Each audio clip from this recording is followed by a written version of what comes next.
For all things Halloween, this is Hauntformer, and welcome back to another R.I.P. review. The show where I review various Halloween products, movies, food, props, the list goes on, basically. And today, I am here to review The Conjuring 2.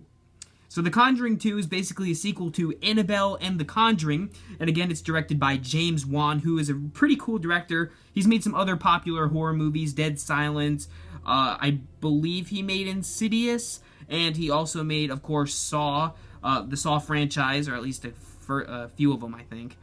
So this movie follows the story of Ed and Loraine Warren, and I think this is probably one of the best ones of the series, if not the best one so far. I think it's not just a good horror movie, but it's a good film in general. It has great characters, it's funny, and it's also scary at times. It's got some creepy spirits and this crazy demon thing, and has this one really cool character called the Crooked Man, and it's pretty creepy, and it's got this creepy song and stuff that goes with it, so it's really creepy. And at the very end of the movie, you actually see Annabelle. Now, she doesn't really do anything, but she's just kind of there, you know, to give a nod to the other movies that we've already seen in the Conjuring line.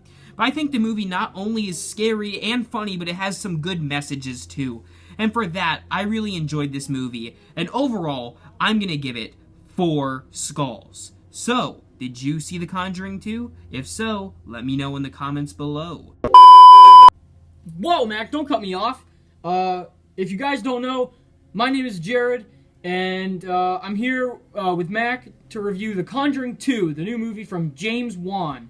Now, if you haven't heard of James Wan's movies, I'm sure you've heard of Saw, so everybody's probably seen that, or at least heard of it. So, when we went in to see The Conjuring 2, knowing the previous movies, The Conjuring and Annabelle, in the series, with Annabelle being a spin-off of The Conjuring, we knew that this would probably be a step above the average horror movie. And it was.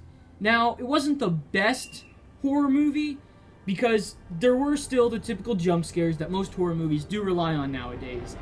And it did have those throughout the movie. It wasn't just one here or one there. They had maybe more than I would have liked to have seen, but seeing so many of these jump scare movies, when there's another movie with a jump scare, you're kind of used to it by now. So it didn't bring my score down as much as it might have done a couple years ago, where seeing these jump scares everywhere would have been horrible, but by now I'm just used to them, and it's what they are. So this movie has excellent cinematography. If you guys are out there fans of cinematography, this movie has great cinematography for a horror movie. With that being said, guys, I'm going to give The Conjuring 2 a 3.5 skulls. And I hope you guys enjoyed my review of The Conjuring 2.